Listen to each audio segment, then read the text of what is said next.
하나님 말씀 사무엘하 6장입니다. 사무엘하 6장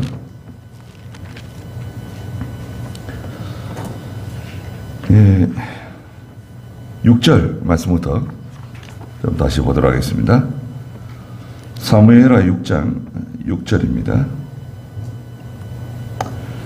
그들이 나곤의 타작마당까지 왔는데 소들이 뛰자 우사가 손을 내밀어 하나님의 궤를 붙잡았으므로 여호와께서 우사에게 진노하셨으니 하나님께서 우사의 잘못 때문에 거기서 그를 치심으로 그가 그곳 하나님의 궤 옆에서 죽었다.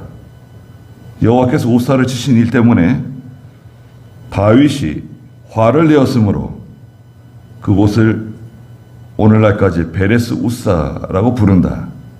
그날 다윗이 여호와를 두려워하여 말하기를 어떻게 여호와의 궤가 내게로 올 수 있겠는가 하고 다윗이 여호와의 궤를 다윗성 자기에게로 옮기려 하지 않고 가드 사람 오벳 에돔의 집으로 가져갔다. 여호와의 궤가 가드 사람 오벳 에돔의 집에 석 달 동안 머물렀는데 여호와께서 오벳 에돔과 그의 온 집에 복을 주셨다. 그랬습니다. 하나님의 궤를 맡은 오벳 에돔인데요. 6절에도 있는 것처럼 그 새수레를 만들었잖아요.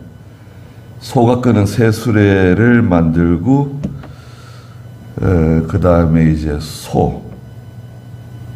소를 데려다가 그 수레를 끌게 했죠. 그런데 6절에 있는 것처럼 나곤의 타작마당을 지나갈 때 역대상 그 15장에서는 기돈의 타작마당을 지나갈 때라고 말씀하셨어요. 나곤하고 기돈은 같은 동일 인물이라고 보시면 됩니다. 기돈이라고도 부르고 또 나곤이라고도 부르는 그런 사람인데요. 타작마당을 지나가는데 갑자기 소들이 뛴 거죠. 왜 소들이 뛰었는지 정확한 이유는 나와 있지 않습니다. 여튼 소들이 뛰었어요. 그러니까 그 하나님의 궤를 싣고 있던 수레가 막 흔들렸을 거 아니에요. 소가 뛰니까. 그 수레 뒤편에 있던 우사, 소를 끄는 동생 아효, 그 우사가 뒤에서 하나님의 궤가 덜컹덜컹 이렇게 움직이니까요. 손을 내밀어서 하나님의 궤를 붙잡았어요. 그런데 우리는 이제 생각하기에 그거 잘한 거 아닌가 그거? 예? 아니 하나님의 궤가 그 막 흔들리고 덜컹덜컹 거릴 때 그 손을 내밀 붙잡아야지. 그 하나님의 궤가 넘어지거나 땅에 떨어지거나 그럼 어떻게 하냐? 붙잡는 게 그 정상적인 거 아닌가? 이렇게 생각할 수 있잖아요. 그런데 이제 하나님께서는 그 우사가 그 하나님의 궤를 붙잡은 것에 대해서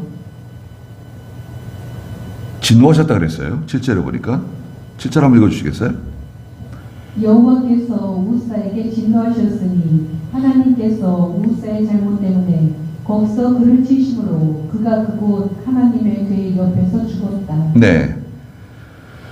역대상 13장 그 10절에서는 하나님 앞에서 죽었다. 그렇게 말씀하셨어요. 아까 그 기돈의 타작마당도 역대상 13장입니다. 9절 10절에 하나님 앞에서 죽었다. 하나님께서 우사에게 진노하셨다 그랬어요. 우사의 행동이 잘못된 행동이다. 그래서 그 자리에서 우사를 치셔가지고 우사가 즉사했어요. 죽었어요. 큰 잔칫날인데 지금 큰 잔칫날인데 사람이 죽었어요. 그래서 하나님의 교회를 옮기는 일이 중단됐습니다. 그 점에 대해서 이제 지난번에도 말씀드린 것처럼 하나님의 교회는 오늘날 교회를 상징해요. 하나님의 교회, 하나님이 함께 하시는, 하나님이 임재하시는 곳, 하나님의 교회, 예배당, 이 예배당이 아니라 예배당이 건물이고요. 예배당이라기보다는 하나님의 교회, 교회는 예수 믿는 성도 두 사람 이상이 모인 곳이에요. 그런 유기적인 모임의 장소를 말해요. 예수 믿는 사람들이 모여있는, 함께 기도하고 함께 예배드리는 그 모임을 교회라 그러는 거예요. 예, 교회. 이 건물은 예배당, 건물은 예배당이고, 교회라고 하는 것은 눈에 보이지 않는 무형적인 교회예요. 그래서 예수 믿는 두 사람 이상이 함께 기도하고 함께 예배드리면 거기가 이제 교회가 되는 거죠. 그래서 하나님의 교회는 오늘날 신약 시대에 하나님이 함께 하시는 교회를 상징하고, 두 번째는 뭘 상징한다 그랬습니까? 하나님의 말씀을 상징한다 그랬죠. 하나님의 말씀. 그래서 이제 우사가 그 하나님의 교회를 붙잡으려고 하는 그 행동은 말하자면 사람이, 인간이 하나님의 교회를 붙잡으려고 그러는 거예요. 하나님의 교회는 하나님의 것이에요. 하나님이 주장하세요. 그 목사가 주장하는 것도 아니고 장로가 주장하는 것도 아니고 집사들이 주장하는 게 아니에요. 재직회가 뭐 주장하고 성도들이 뭐 다수결로 주장하고, 그게 아니라 교회는 하나님께서 주장하시는 곳이에요. 그렇기 때문에 하나님의 방식대로 일 처리를 하고 하나님의 방식대로 결정을 해야 돼요. 다시 한번 들어보세요. 교회는 하나님의 방식, 하나님의 뜻대로 일 처리를 해야 되고, 하나님의 방식, 하나님의 뜻대로 결정을 해야 됩니다. 만약 사람의 뜻대로 일 처리를 하고 사람의 뜻대로 결정을 하면 어떻게 되느냐? 그러면 이제 인본주의 교회가 돼요. 인본주의. 하나님이 아주 싫어하시는 거예요. 하나님이 있어야 할 위치에 사람들이 이제 들어간 거예요. 사람들이 자기들 마음대로 하는 거예요. 그건 곤란합니다. 모든 인본주의는 철저하게 우리가 걸러내야 돼요. 묵인하면 안 돼요. 그냥 뭐 좋은 게 좋으니까 넘어가자. 그러면 안 돼요. 그건 하나님 뜻이 아니다, 그것은. 그건 성경에 맞지 않다. 성경 원리에 맞지 않다. 또 우리가 이때까지 내려오는 전통이 있잖아요. 바른 전통. 이 바른 전통도 중요합니다. 바른 전통이 성경 말씀은 아니지만 바른 전통 좋은 거예요. 그러니까 우리가 지금 수요일 저녁 예배를 드리는 거 성경이 없어요. 여러분, 너희는 수요일 저녁에 모여서 이렇게 하나님께 예배를 드려라, 제사 드려라. 그런 말씀 없습니다. 너희는 새벽마다 모여서 뭐 새벽 예배를 드려라. 새벽 예배 성경이 없어요. 새벽에 물론 예수님 기도하러 가시고 선지자들이 새벽에 기도하는 건 있지만 산에 가서 새벽 예배 드려라 뭐 그런 거 없어요. 주일학교 예배 드려라. 그런 거 없습니다. 주일학교 예배 드리라는 거 성경에 보셨어요? 눈 씻고 봐도 그런 거 없습니다. 그런 거 좋은 전통이잖아요. 좋은 전통이고 특히 우리 한국 교회는 이 새벽 예배 얼마나 좀 귀합니까? 사경회는 우리 한국 교회 전통인가요? 사경회. 사경회를 예를 들자면 예수님께서 마태복음 5장부터 7장에 나오는 예수님께서 산에 올라가 앉으시니 사람들이 예수님께로 모여왔죠. 그리고 예수님께서 입을 열어 말씀하시기를 심령이 가난한 자는 복이 있다. 애통하는 자는 복이 있다. 쭉 말씀하시잖아요. 산상수훈이라고 하는 그 사경회예요. 보리떡 5개와 물고기 2마리를 떼서 나눠주시면서 그 광야에 수많은 사람들, 남자만 5,000명이에요. 여자들과 아이들, 노인들까지 합치면 한 25,000명, 한 3만 명이 되는 대군중들 앞에서 여러 날 말씀을 전하셨거든요. 그것도 사경이죠. 예, 그게 사경이에요. 바울이 하나님의 말씀을 전하는데 이제 예루살렘을 가기 전에 밀레도인가요? 거기서 말씀을 전하는데 계속 말씀을 전하니까 창틀에 걸터 앉아있던 누구죠? 유두고? 그만 졸다가 하나님 말씀 듣다가 졸다가 떨어져가지고 목이 부러져 죽었잖아요. 다시 사도 바울이 기도해가 살려내지만 그것도 사경이에요. 그런데 이제 우리의 지금 한국 교회의 사경회는 미국 장로교회의 사경회입니다. 전통적으로 거기서 넘어온 거예요. 미국 교회의 사경회는 유명한 사경회가 나이아가라 집회가 있어요. 나이아가라 사경회가 있습니다. 거기서 이 하나님 말씀 가지고 일주일 내내 말씀을 증거하는데 폭탄이 터졌어요. 예, 하나님께서 큰 은혜 주셔가지고 그 나이아가라 대집회 이후에 미국에 큰 그 부흥운동이 일어났습니다. 부흥운동은 말씀운동이에요.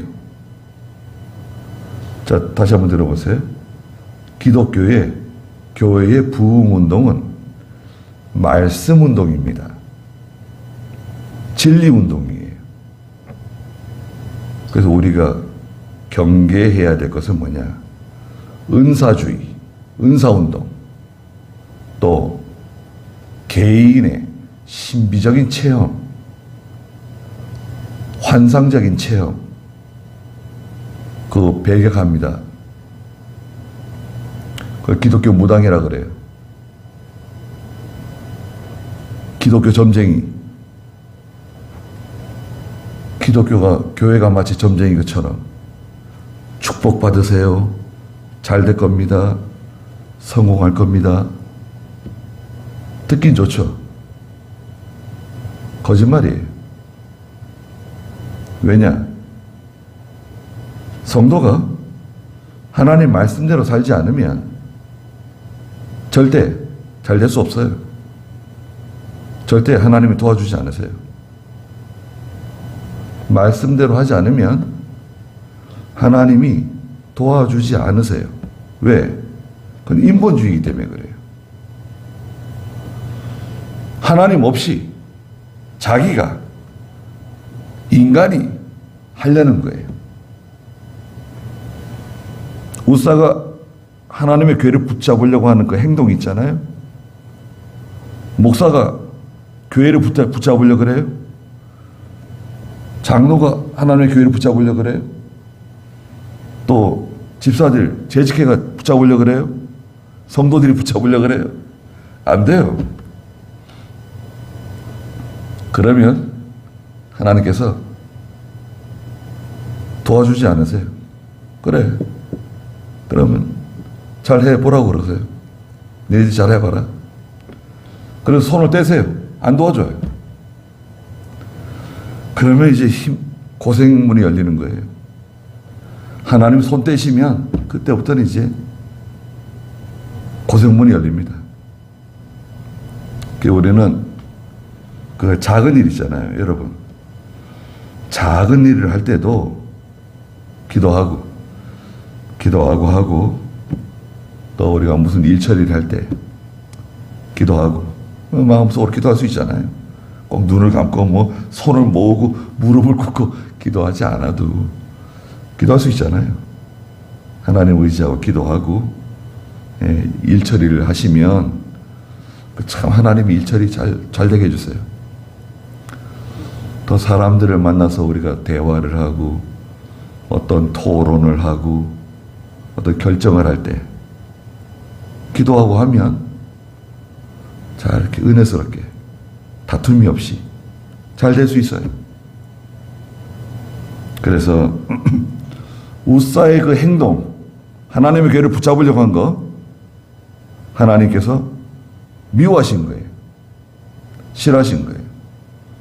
그리고 이 결정적인 원인은 뭡니까? 하나님의 교회를 그 수레에다 실었다는 거죠.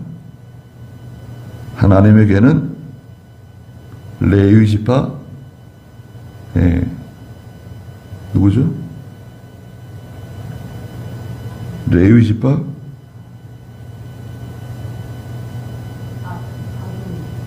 아론의 아니죠. 레위 지파, 갑자기 그 지파 이름 생각이 안 나네요. 민수기 고아 자손. 민수기 4장 15절 읽어보시자고요. 민수기 4장 15절. 그아 자손이라고도 하죠. 진영이 출발할 때 아론과 그의 아들들이 성소와 성소의 모든 기구들을 돕는 일을 끝마친 후 그아 자손이 와서 외도록 하여라. 네. 아론의 계통은 제사장이고요. 레위 지파 가운데 아론의 계통은 제사장이고, 레위 지파 가운데 그앗 자손들, 고앗 자손들은 이 정리가 된 성물들을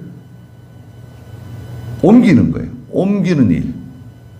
옮기는 일을 책임지는 사람이 누구냐? 고앗 자손들이, 그앗 자손들이에요. 옮길 때 반드시 어깨에 매야 돼요. 어깨에 매야 되고, 직접 손으로 그걸 만지면 안 돼요. 포장을 다 씌워놨거든요. 비가 오거나 뭐 이렇게 이슬이나 서리가 앉지 못하게 다 가죽으로 덮고 다 덮었다고요. 묶었어요. 포장을 쳤어요. 그걸 벗겨가지고 손으로 만지면 안 돼요. 고아 자손이라도 손으로 만지면 죽어요. 고아 자손들은 단지 이동할 때는 어깨에다 매는 역할, 고아 자손들이 하는 거예요. 근데 소가 그렇잖아요. 소는 뭐라 그랬습니까? 이성 없는 짐승. 이성 없는 짐승이에요. 지금으로 말하면 믿음 없는 사람이에요. 성도 가운데도 믿음 없는 성도, 또 심지어는 믿음이 없는 이방 사람에게 하나님의 일을 맡기는 것, 위험합니다. 위험해요. 우리가 뭐 예배당을 짓거나 뭐 교회 지을 때 뭐 토목을 하고 뭐 콘크리트를 치고 아스팔트를 바르고 이런 거 다 예수 믿는 사람 써야 된다. 그런 거 아니에요. 그런 걸 말하는 게 아니에요. 하나님의 일을 할 때 믿음 있는 사람을 세워서 그 일을 해야 됩니다. 예. 가정에서도 우리 식구들 있잖아요. 식구들 중에 가장 믿음 있는 사람이 어떻게 생각하는지, 어떤 결정을 내리는지, 이게 중요해요. 호주가 결정하는 것도 중요하지만 우리 식구들 중에 제일 믿음 있는 사람이 누구냐? 그 믿음 있는 사람에게 물어보는 거죠. 야, 네 생각은 어떠냐? 아들이 믿음 있다. 아들에게 물어보고, 딸이 믿음이 있다. 네 생각은 어떠냐? 물어봐야 돼요. 와이프가 믿음이 있다. 그 와이프에게 물어보고, 남편이 믿음이 있다. 남편에게 물어보고, 믿음 있는 사람, 기도하는 사람에게 물어봐야 돼요. 그러면 생각이 다를 수 있어요. 우리 룻기에 나오미가 믿음이 제일 좋죠? 근데 어떤 결정을 내릴 때 나오미는 입 다물고 있는 거예요, 그냥. 네. 남편이 결정하는 대로 가는 거죠. 그래서 어떻게 했습니까? 남편 죽었어요. 남편 죽고 얼마 전에 또 두 아들이 또 죽었어요. 믿음 없는 사람의 인도로 따라가면 다 망치는 거예요. 다 망칩니다.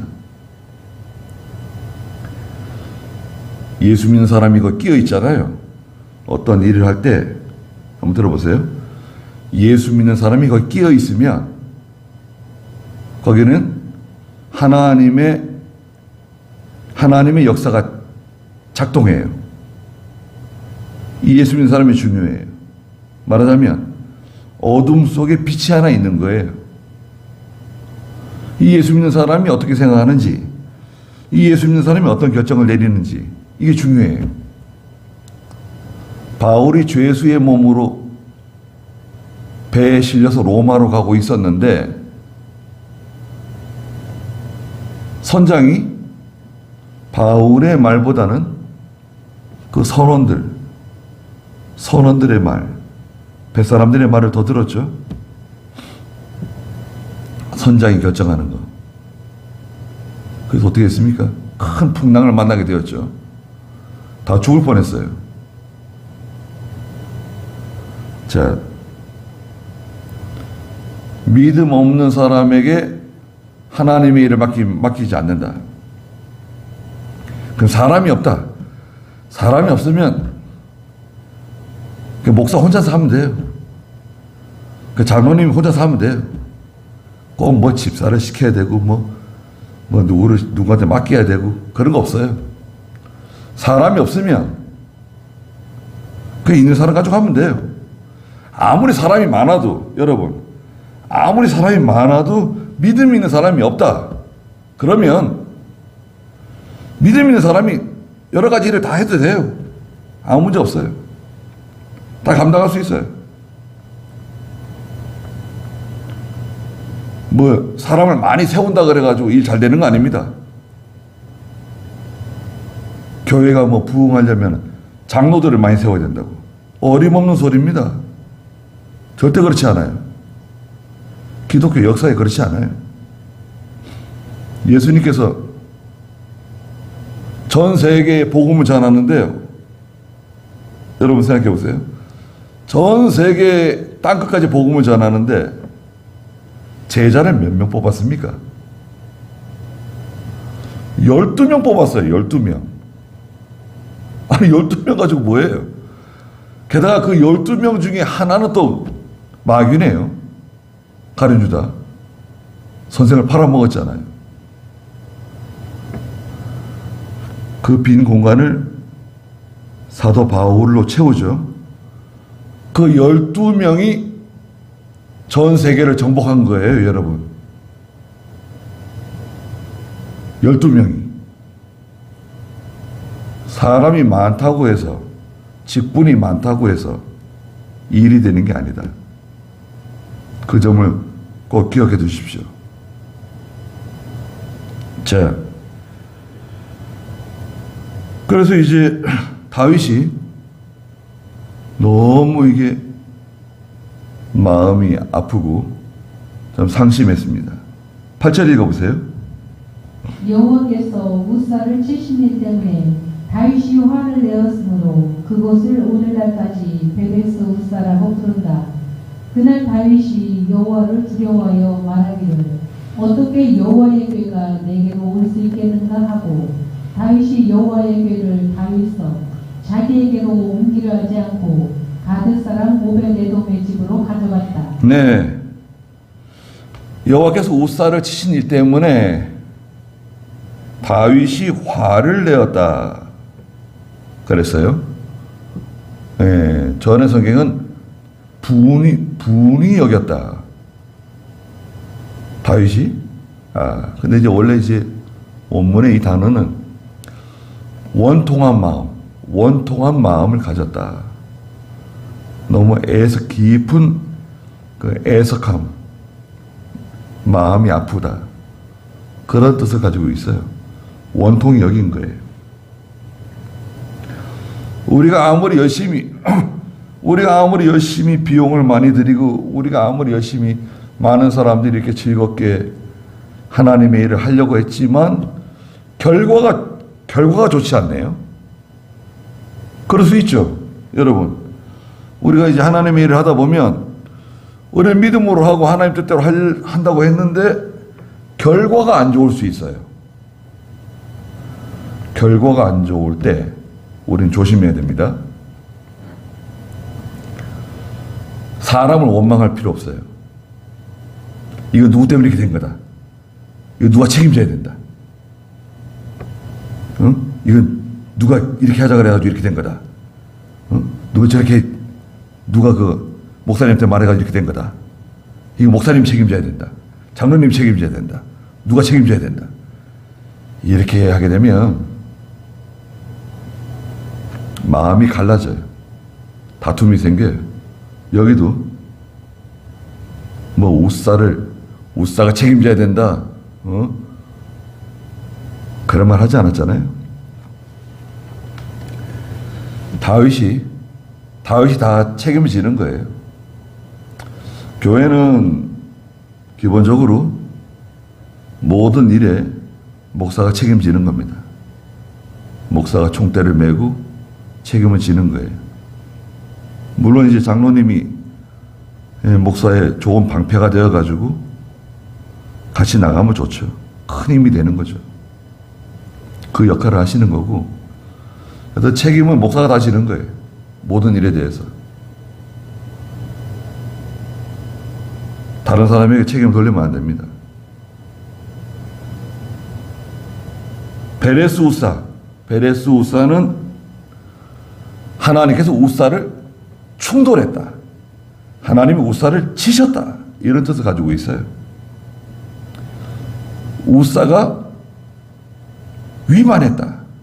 법을 위반했다. 이런 뜻도 가지고 있습니다. 베레스 우사. 하나님이 우사를 충돌했다. 치셨다. 우사가 위반했다. 이런 뜻을 가지고 있습니다. 베레스 우사라고 그 장소를 이름을 지어줬어요.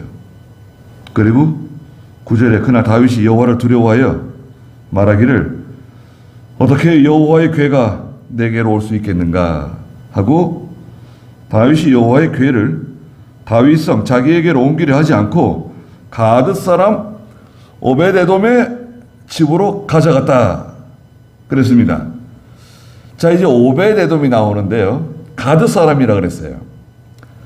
그러니까 가드에서 출생한 사람이에요. 가드는 블레셋 땅이 되기도 하고 뭐 유다 땅이 되기도 하고 이제 그런 그 블레셋과 유다의 경계에 있는 지역인데요. 골리앗이 블레셋 장군인데 다윗과 싸웠잖아요. 골리앗. 가드 사람이죠.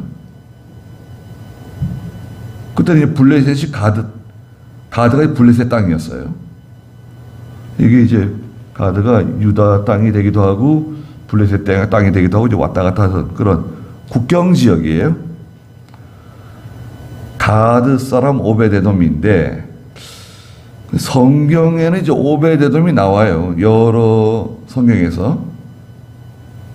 그래서 이제 역대상 16장에 가면 오베데돔이 나오는데요. 역대상 16장 5절 한번 읽어보시겠어요? 16장 5절. 그 우두머리는 아삽이고 그 다음은 스가리아와 여이엘과 스미라몬과 여이엘과 마티디아와 엘리압과 분이야와 오베데돔과 여이엘이었으니 네. 그 문지기 찬양도 부르고 문지기를 세우는데요.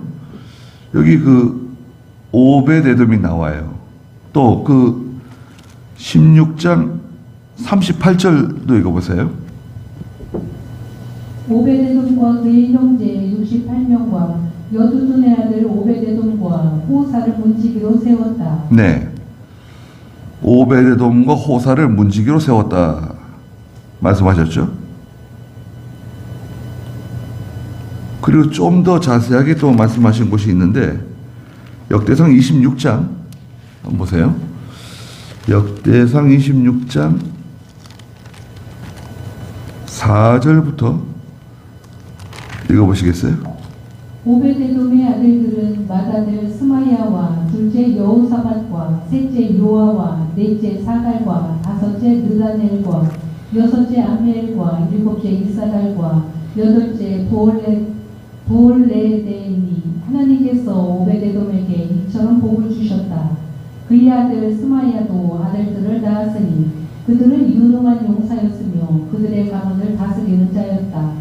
스마야의 아들들은 오드니와 르바엘과 오벳과 엘사밧이었으며 엘사밧의 형제 엘리오와 스마기아는 유능한 사람이었다.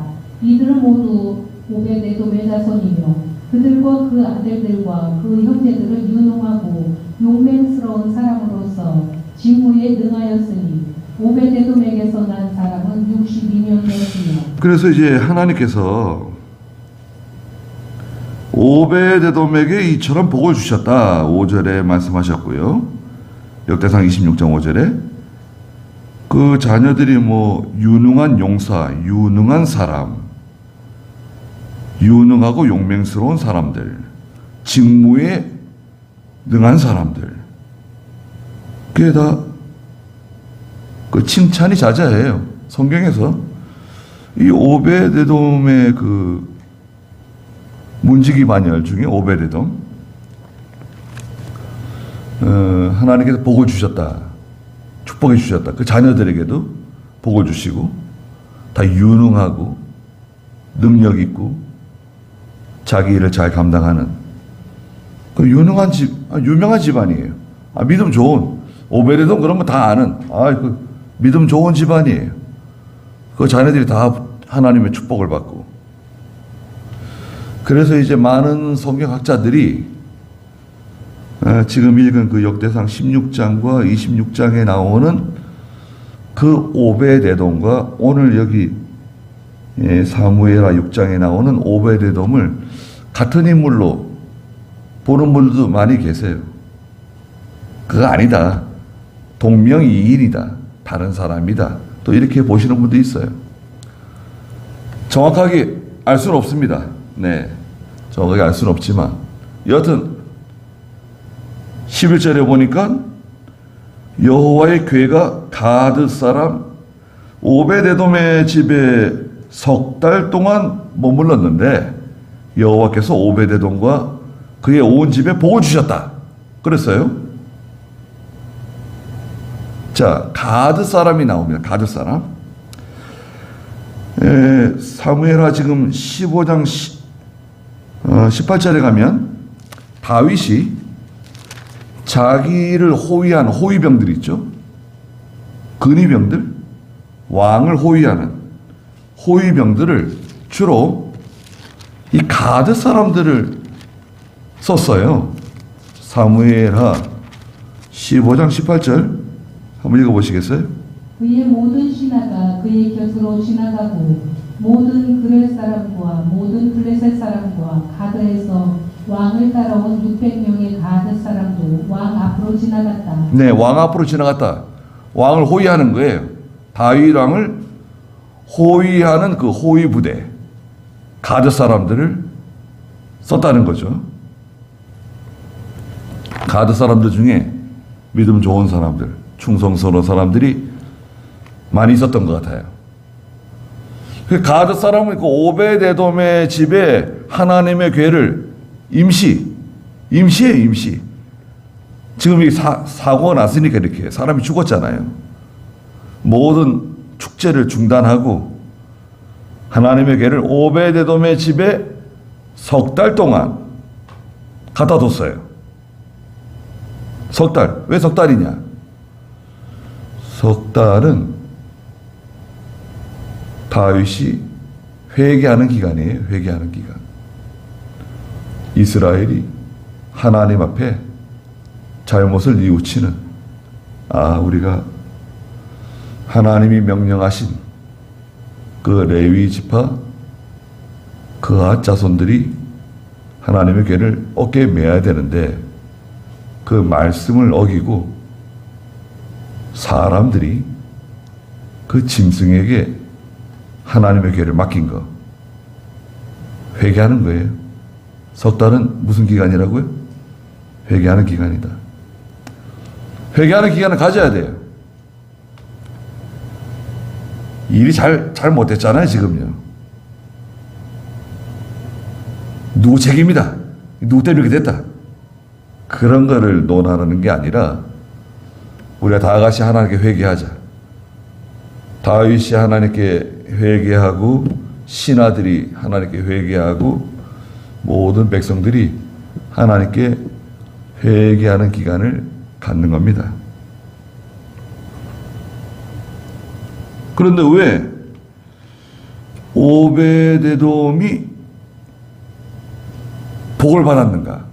아니 석 달 동안 무슨 일이 벌어졌길래 오베데돔의 집에 하나님 복을 주셨다고 소문이 자자하게 났어요. 야, 오베데돔의 집에 하나님이 복을 주셨다고. 예. 왜 오베데돔이 그 복을 받았을까요? 첫째는 하나님의 괴를 모시고 있잖아요. 하나님의 괴를 모시는 사람. 교회는 오늘날 하나님의 교회다. 하나님의 말씀이다 그랬죠. 하나님의 교회를 잘 받드는 거예요. 성심성의껏. 저기 충청도 지금 비 많이 오고 있는데 옥천 비 많이 오잖아요. 옥천 보은에 거현이라고 하는 곳이 있어요. 거현 교회가 있는데 어떤 분이 그 거현 예배당 밑에 사셨어요. 예배당 밑에 남편이 죽고 과부신데 애들이 삼형제고 농사를 좀 짓고 있었어요. 그 거현 예배당에 이제 그 전도사님이 오셨는데 시골에 사례비를 받을 수 있어요? 없잖아요. 아무것도 없어요. 그러니까 목사님 댁이 너무 어려우니까 그 집사님, 그 예배당 밑에 사는 집사님이 그 목사님의 모든 그 생활을 다 책임지는 거예요. 밭에서 농사진 거, 쌀이며 감자며, 고구마며 계속 그 목사님의 생활을 다 그 밑에 집에서, 물론 다른 집에서도 좀 했지만 다 그 책임지고 그 목사님을 잘 이렇게 섬겼습니다. 잘한 거죠? 예. 그분이 잘 섬겼습니다. 그 자녀분들이 다 잘 되시고 어려운 일도 있었지만, 네. 또 그 손자들도 다 잘 되고 다 잘 됐습니다. 그런 분들이 있어요. 교회를 잘 받들고 또 교역자를 잘 받들어주고 얼마나 좋습니까?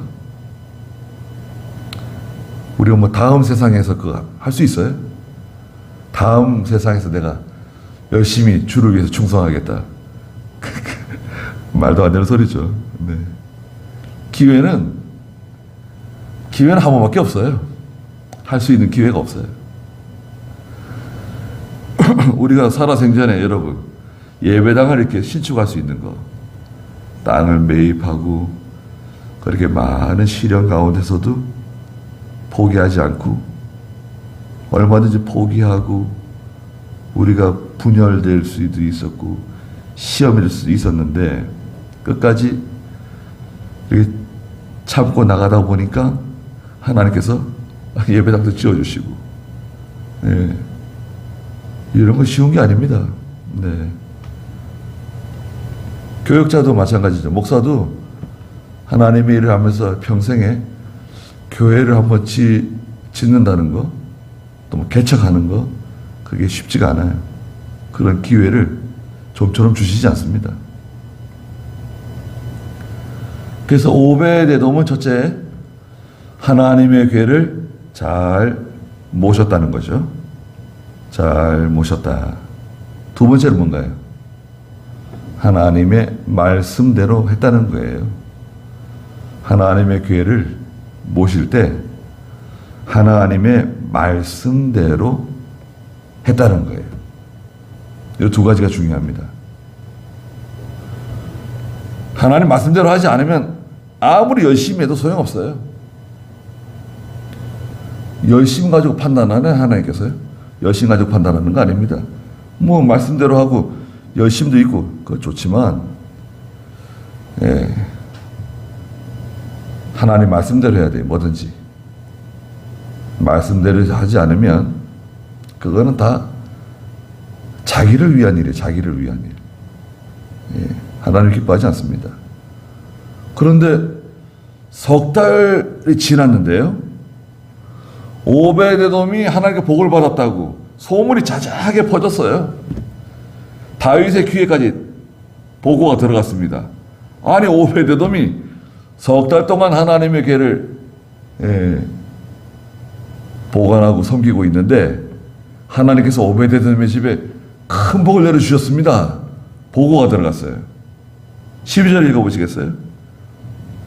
다윗 왕이 여호와께서 하나님의 교회 때문에 오베데돔의 집과 그의 모든 소유에 복을 주셨다는 것을 보고받았다.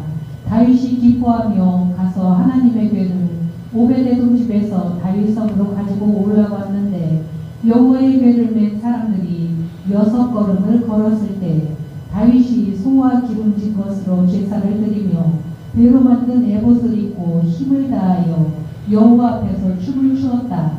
다윗과 이스라엘 온 집이 환호하고 나팔을 불면서 여호와 궤를 가지고 올라왔다. 네. 다윗이 보고를 받고요, 얼마나 기뻐했는지 모릅니다. 12절 중간에 보니까 다윗이 기뻐하며 가서 하나님의 궤를 오베데돔의 집에서 다윗성으로 가지고 올라왔는데, 자, 여기서 여호와의 궤를 어깨에 맨 사람들이 나오죠. 자, 지난번에는 그 소가 끄는 새술에다 얹었다가 사고 났잖아요. 자, 이제는 당장 싹 고쳤어요. 석 달 지난 다음에 여호와의 궤를 맨 사람들, 누굴까요? 그아 자손들이죠. 궤를 맨 사람들이 6걸음을 걷고 나서 거기서 소와 기름진 것으로 하나님께 제사를 드렸다. 네, 하나님께 참 감사하는 거죠. 하나님 감사하고 하나님께 모든 걸 맡기는 거예요.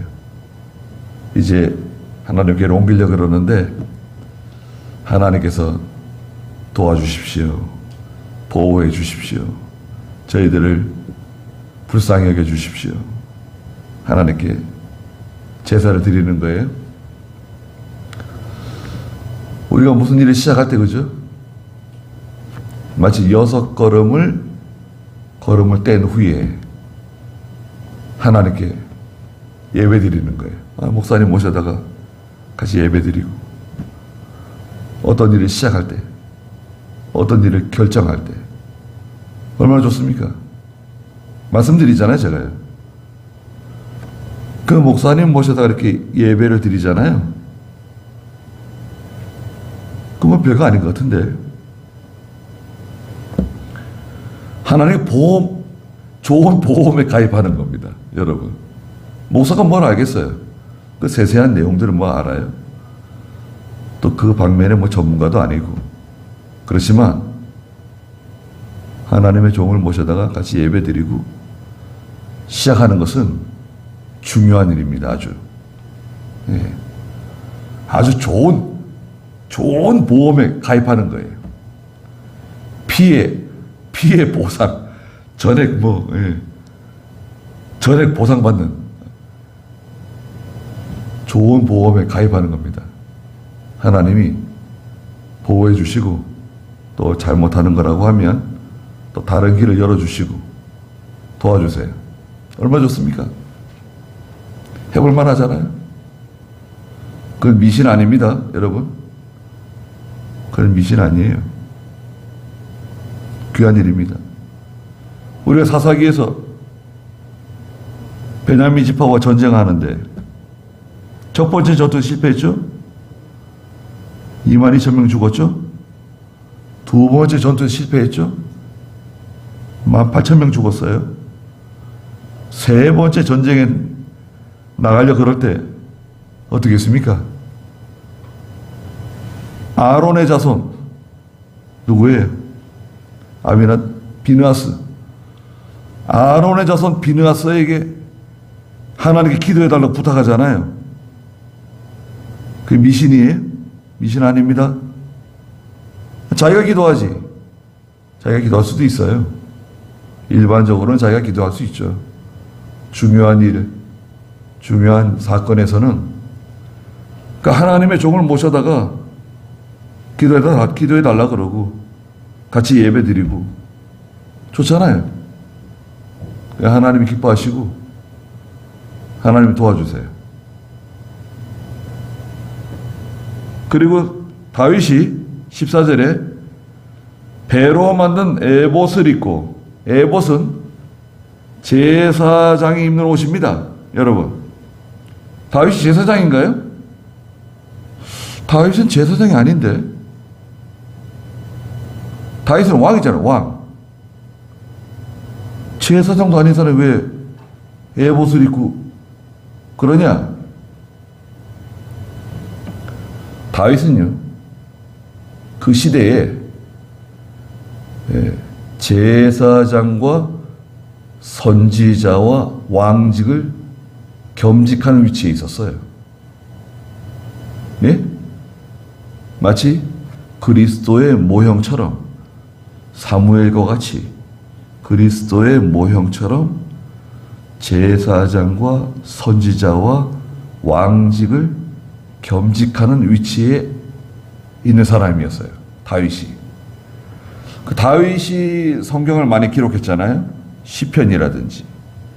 다윗이 그 기록한 성경, 선지자의 위치에서 하나님의 말씀을 증거하고, 또 다윗이 제사, 하나님께 제사 드리는 거 직접 집도했어요. 다윗이. 제사장 누굴 세우지 않고 다윗이 직접 그 모든 제사를 주장했어요. 제사장의 역할을 한 거예요. 제사 드렸잖아요. 자기가 에봇을 입고, 이 에봇은 제사장이 입는 옷인데, 이 짧은 코트예요. 짧은 코트. 그리고 나시예요. 나시. 나시 있잖아요. 이 어깨, 이 팔이 없는 코트인데 금실을 넣고 짰죠. 이 보석들이 박혀 있고 짧은 코트예요. 짧은 코트인데 제사장이 입는 이 에봇을 입고 어떻게 했습니까? 힘을 다하여 여호와 앞에서 춤을 추었다 그랬어요. 아니 이게 무슨 일이에요?